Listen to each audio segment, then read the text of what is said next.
નમસ્તે વિદ્યાર્થી મિત્રો, આપણે સમપ્રમાણ અને વ્યસ્ત પ્રમાણ એટલે શું એ જોયું હતું. હવે સ્વાધ્યાય 13.1 એનો પ્રશ્ન એક રેલવે સ્ટેશન ઉપર કાર પાર્કિંગનો દર આપેલો છે. એમાં પહેલું છે 4 કલાકના 60 રૂપિયા. બરાબર, તો શું કરવાનું? રૂપિયા ઉપર અંશમાં રૂપિયા લખવાના, નીચે છેદમાં કલાક, એટલે કે 60 ભાગ્યા 4. હવે આપણે એને અતિ સંક્ષિપ્ત સ્વરૂપમાં ફેરવીશું તો 15 ચોક 60 ભાગ્યા 4 એમના એમ રહેવા દઈશું. કેમ એમના એમ? તો 4 4 ઉડી જશે એટલા માટે. બરાબર, તો 4 4 ઉડી ગયા તો બાકી વધ્યા છેદમાં અંશમાં 15 અને છેદમાં કશું નથી એટલે 1. એ જ રીતે બીજો દાખલો 8 કલાક અને 100 રૂપિયા. તો આપણે કરીશું 100 ભાગ્યા 8. હવે ભાગ પાડીએ તો 25 ચોક 100 અને 4 દુ 8. છેદ ઉડે તો 4 4 ઉડી જશે. હવે 25ના અને 2ના છેદ ઉડશે નહીં, તો જવાબ મળ્યો 25 ભાગ્યા 2. એ જ રીતે ત્રીજું 12 કલાક અને 140 રૂપિયા. 140 ભાગ્યા 12 કરવાના. બરાબર, તો 35 ચોક 140 અને 3 ચોક 12. ફરીથી 4 4 ઉડી ગયા, 35 અને 3ના છેદ ઉડશે નહીં, એટલે 35 ભાગ્યા 3 એમના એમ. ચોથો દાખલો 24 કલાક અને 180 રૂપિયા. ફરીથી 180 ભાગ્યા 24 કરીશું તો 16 ગુણ્યા 15 180 અને 12 દુ 24. હવે અહીંયા છેદ ઉડાડીએ તો 4 4 16 અને 4 તરી 12. 4 4 ઉડી ગયા, 3 પંચો 15. સોરી, 180 એટલે આપણે રાખીએ 90 દુ 180 અને 12 દુ 24, તો 2 2 ઉડી ગયા. હવે 90 ભાગ્યા 12 છે એટલે આપણે 90 ભાગ્યા 12ના ભાગ પાડીએ તો 45 દુ 90 અને 6 દુ 12. ફરીથી 2 2 ઉડી ગયા. 45 ભાગ્યા 6ના ભાગ પાડીએ તો 5 9 45 અને 3 દુ 6, 3 તરી 9 થયા, 5 તરી 15 ભાગ્યા 2. આવાના છેદ ઉડશે નહીં, તો આનો જવાબ મળે 15 ભાગ્યા 2. હવે આપણે બધાના જવાબ જોઈએ તો આનો જવાબ હતો 15 ભાગ્યા 1, આનો 25 ભાગ્યા 2, આનો 35 ભાગ્યા 3 અને આનો 15 ભાગ્યા 2. તો તમે અહીંયા જોઈ શકો છો કે કોઈનો પણ ગુણોત્તર સરખો નથી. એટલે કે આનો મતલબ એવો થયો કે પાર્કિંગનો દર તેમને અનુરૂપ સમય સાથે સમપ્રમાણમાં નથી. જો ગુણોત્તર સરખો હોય તો બધા એકબીજાના સમપ્રમાણમાં છે, પરંતુ ગુણોત્તર સરખો નથી એટલે તે સમપ્રમાણમાં નથી. હવે પ્રશ્ન 2 એક કોષ્ટક આપેલું છે. એક રંગના મૂળ મિશ્રણના 8 ભાગમાં એક ભાગ લાલ રંગ મેળવીને મિશ્રણ તૈયાર કરેલ છે. તો નીચેના કોષ્ટકમાં મૂળ મિશ્રણનો ભાગ શોધો. કુલ 8 ભાગમાં છે, એમાં એક લાલ રંગ પણ ઉમેરેલો છે. એટલે કે ઉપરના લાલ રંગના જે ભાગ છે એ બધા x1 x2 x3 x4 અને x5 છે. જ્યારે જે મૂળ મિશ્રણ છે એને નામ આપીશું આપણે y, એટલે કે y1 y2 y3 એ રીતે છે. જો હું અહીંયા દોરીને સમજાવું. પહેલું આપેલું છે લાલ રંગ, તેને આપણે રાશિ x તરીકે લઈશું. અને મૂળ મિશ્રણ તેને આપણે વાય તરીકે લઈશું. એટલે કે લાલ રંગના જે આપેલા છે ભાગ તે x1 x2 એ તો લખીશું દાખલા તરીકે 1 અને 8, તો આ x1 અને આ y1. પછી 4 અને ડેશ એટલે કે x2 અને y2. પછી 7 અને ડેશ એટલે x3 અને y3. 12 ડેશ એટલે x4 અને y4. 20 અને ડેશ એટલે x5 અને y5. બરાબર, આપણે સૂત્ર યાદ જ છે. જુઓ, અહીંયા આ રાશિ વધે છે એટલે અહીંયા આ રાશિ વધશે. અહીંયાથી આ રાશિ વધે છે તો અહીંયા આ રાશિ વધશે જ, તો એ સમપ્રમાણ કહેવાય. વ્યસ્ત પ્રમાણમાં શું થશે? એક રાશિ વધશે તો સામે બીજી ઘટશે. બરાબર, હવે આપણે જોઈએ તો x1 અને y1 તો તમને આપેલા છે 1 અને 8, તો એના પરથી બીજા બધા મળી જશે. તો સૌથી પહેલાં આપણે શોધીએ x1 y1 બરાબર x2 ભાગ્યા y2. હવે જુઓ, x1 આપેલો છે 1 અને y1 આપેલો છે 8 બરાબર. હવે x2 આપેલો છે 4 અને y2 આપેલો નથી, એટલે આપણે y2 એમના એમ લખીશું, કારણ કે y2 શું છે? ડેશ છે. તમે જોઈ શકો છો કોષ્ટકમાં. હવે આપણે y2 ની કિંમત શોધવાની છે, તો ચોકડી ગુણાકાર કરીશું. તો y2 ગુણ્યા 1 બરાબર, અહીંયા આ ગુણાકારમાં જશે 8 ગુણ્યા 4. y2 ગુણ્યા 1 એટલે y2 થશે, અને 8 ચોક 32. બરાબર, તો તમને y2 મળી ગયો 32. હવે ત્રીજી રાશિ લઈએ તો ફરીથી x1 y1 બરાબર x3 y3 થશે. તમે x2 y2 પણ લઈ શકો છો. હવે x1 y1 આપેલો છે 1/8 બરાબર. તમે જોઈ શકો છો કે અહીંયા x3 આપેલો છે 7 અને y3 શોધવાનું છે, તો 7/y3. ફરીથી ચોકડી ગુણાકાર, તો y3 ગુણ્યા 1 બરાબર 7 ગુણ્યા 8. y3 ગુણ્યા 1 એટલે y3, 8 × 56, તો y3 મળશે 56. હવે x4 y4, તો x1 ભાગ્યા y1 બરાબર x4 ભાગ્યા y4.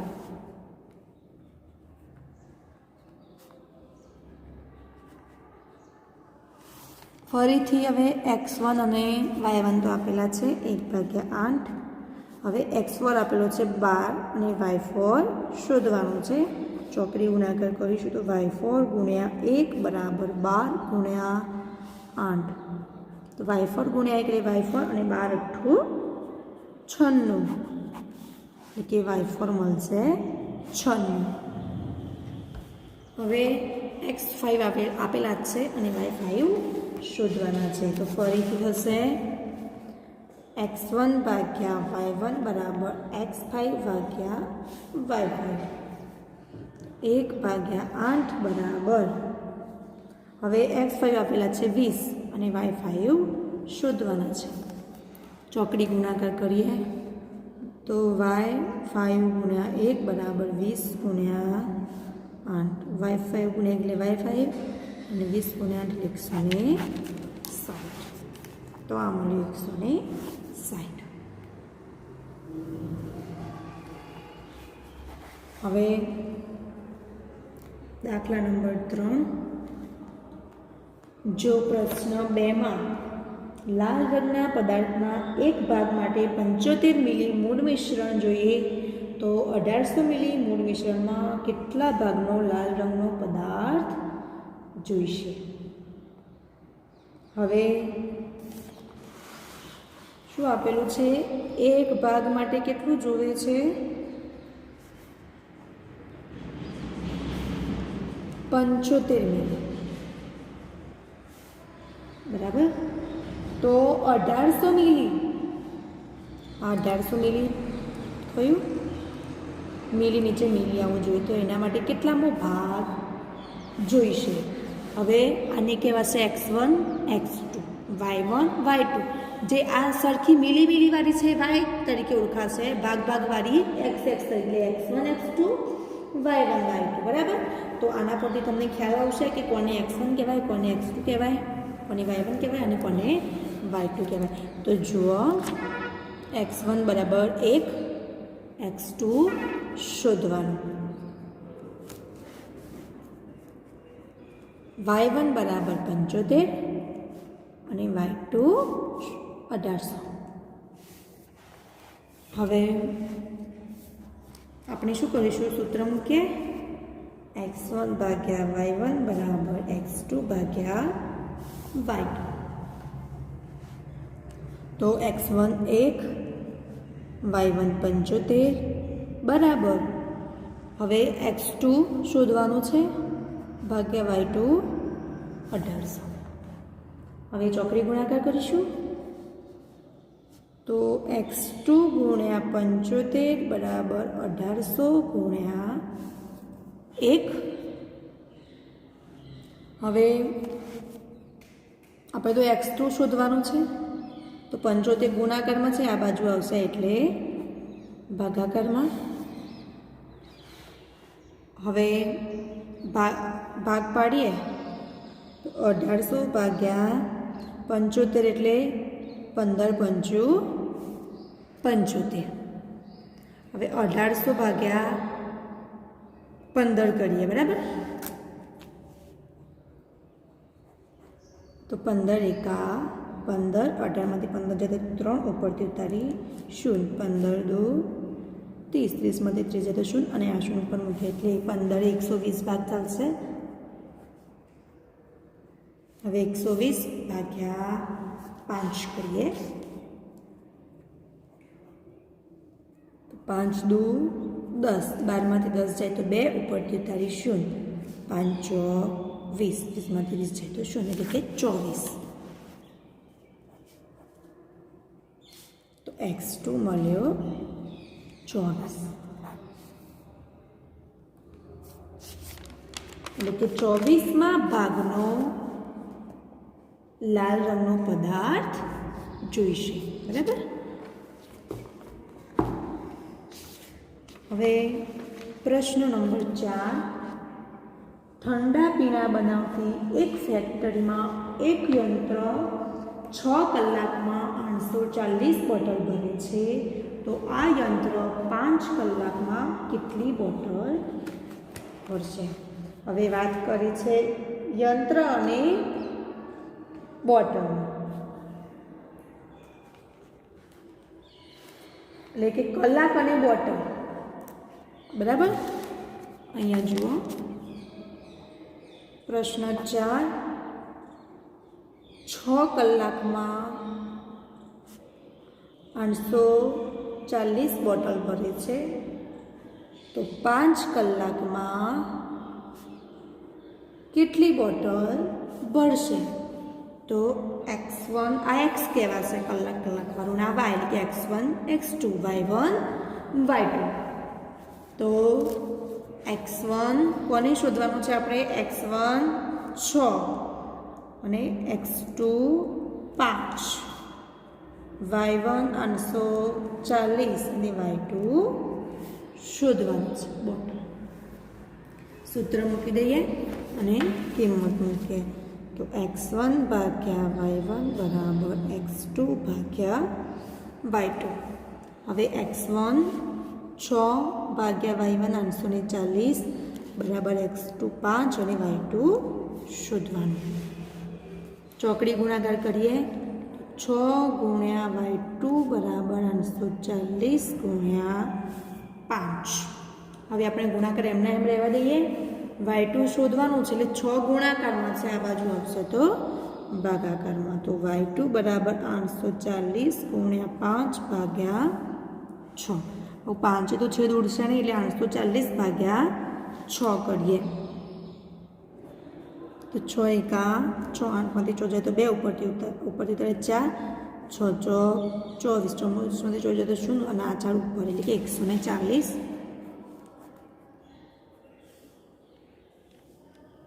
बराबर। हवे 14 पंचू 70 एटले 140 पंचू 700 तो y2 बराबर 700 बोटल। तो अहींया y2 ની જગ્યાએ 700 બોટલ આવશે। હવે દાખલા નંબર 5 એક જીવાણુના ચિત્રને 50,000 ગણું મોટું કરતાં તેની લંબાઈ 5 સેન્ટીમીટર થાય છે, જે આકૃતિમાં બતાવેલું છે। તો આ જીવાણુની વાસ્તવિક લંબાઈ કેટલી હશે? હવે જો ચિત્રને 20,000 ગણું કરવામાં આવે તો તેની લંબાઈ શોધો। સૌથી પહેલાં શું કરે, 50,000 ગણું મોટું કરીએ તો તેની લંબાઈ કેટલી થાય છે? 5 સેન્ટીમીટર।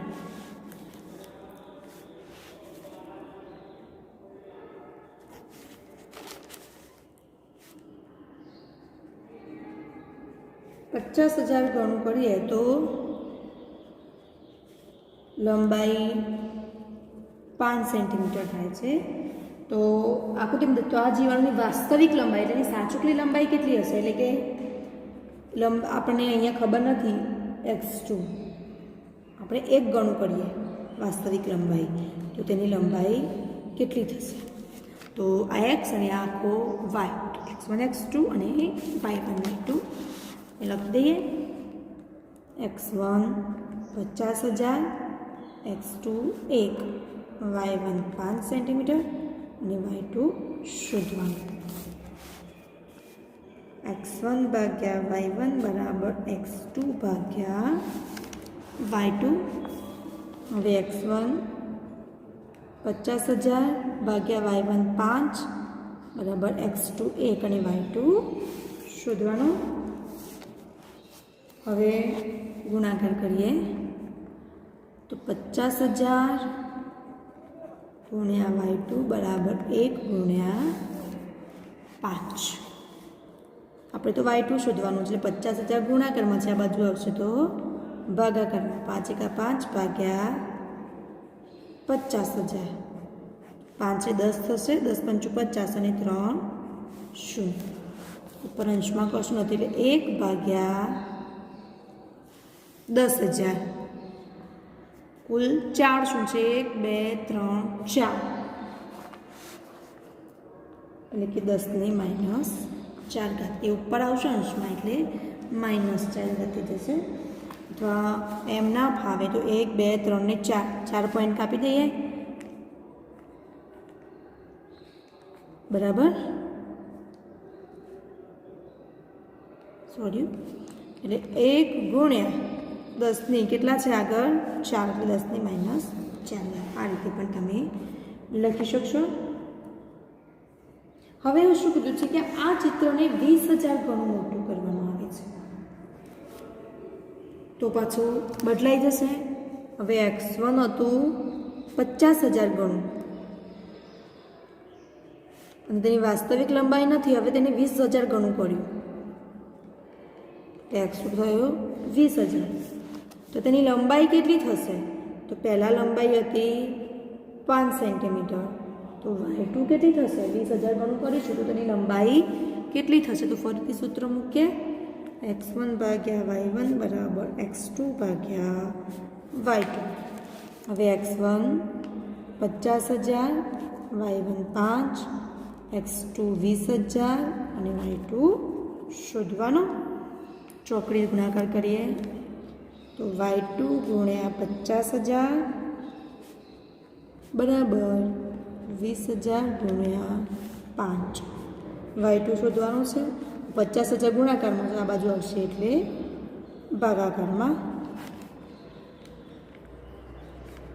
0 उड़ी जाए 0 उड़ी जाए 0 उड़ी जाए बराबर। तो बाकी वध्या 5 तो 5 5 उड़ी जाए तो y2 मळशे 2 सेंटीमीटर।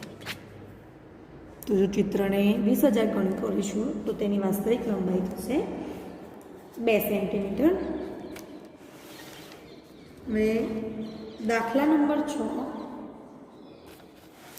એક વહાણની પ્રતિકૃતિમાં તેના કુવા સ્તંભની ઊંચાઈ 9 સેન્ટીમીટર છે અને વાસ્તવિક વહાણમાં તેની ઊંચાઈ 12 મીટર છે. તમને ઊંચાઈ આપેલી છે x1 ને x2 28 અને 12.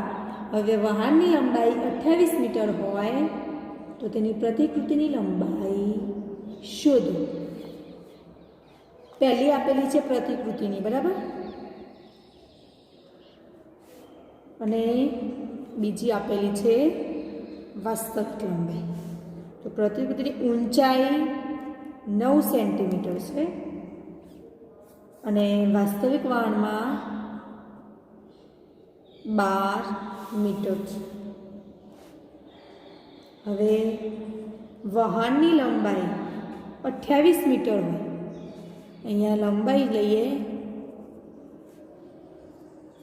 તો આ 28 મીટર હોય તો પ્રતિકૃતિની એટલે કે આ લંબાઈ કેટલી થશે?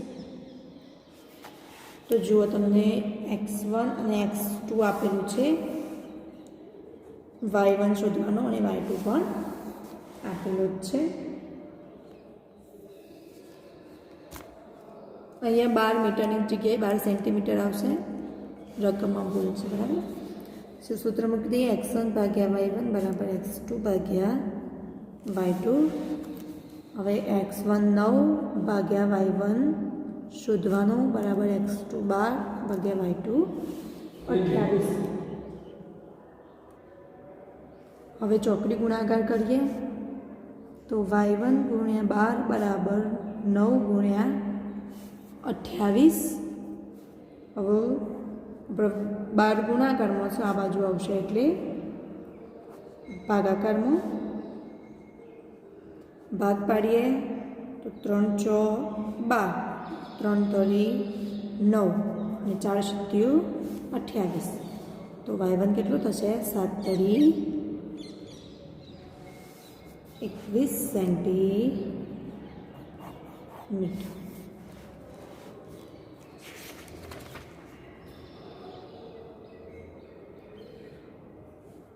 હવે જે આગળના 4 દાખલા છે એ સેમ આના જેવા જ છે, બરાબર. x1 y1 x2 y2 કરવાનું અને જેની કિંમત ના આપી હોય તમારે ચોકડી ગુણાકાર કરીને શોધવાની છે, તે તમારે જાતે કરવાના. આગળના વિડીયોમાં આપણે આગળનું વ્યસ્ત પ્રમાણ શીખીશું. Thank you.